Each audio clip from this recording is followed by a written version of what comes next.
ನಮಸ್ಕಾರ.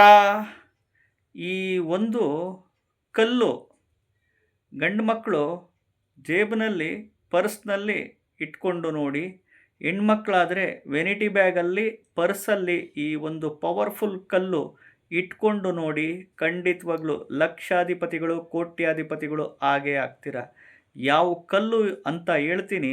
ಮೊದಲು ಹೊಸ್ದಾಗಿ ನೋಡ್ತಾ ಇದ್ದವರು ಚಾನಲ್ನ ಸಬ್ಸ್ಕ್ರೈಬ್ ಮಾಡ್ಕೊಳ್ಳಿ.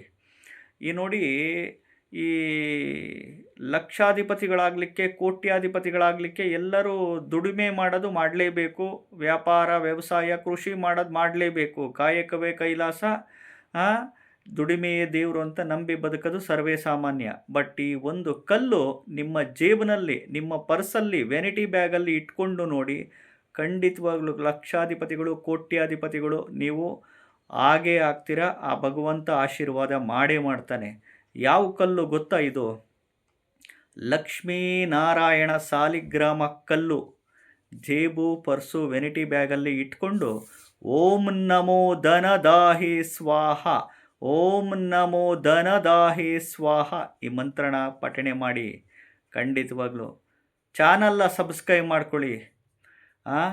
ಲಕ್ಷಾಧಿಪತಿಗಳು ಕೋಟ್ಯಾಧಿಪತಿಗಳು ಆಗಲಿಕ್ಕೆ ಭಗವಂತ ನಿಮಗೆ ಖಂಡಿತವಾಗ್ಲೂ ದಾರಿ ಮಾಡಿಕೊಟ್ಟೇ ಕೊಡ್ತಾನೆ. ಕಲಿಯುಗದಲ್ಲಿ ದುಡ್ಡು ಕೊಡೋ ದೇವರು ಯಾರಪ್ಪ ಅಂದರೆ ಅದು ಲಕ್ಷ್ಮೀನಾರಾಯಣ ಮಾತ್ರ. ಅದಕ್ಕೋಸ್ಕರ ಲಕ್ಷ್ಮೀನಾರಾಯಣ ಸಾಲಿಗ್ರಾಮ ಕಲ್ಲ ಜೇಬು ಪರ್ಸು ವೆನಿಟಿ ಬ್ಯಾಗಲ್ಲಿ ಇಟ್ಕೊಂಡು ಓಂ ನಮೋ ಧನದಾಹಿ ಸ್ವಾಹ ಅಂತ ಈ ಮಂತ್ರ ಪಠಣೆ ಮಾಡಿ.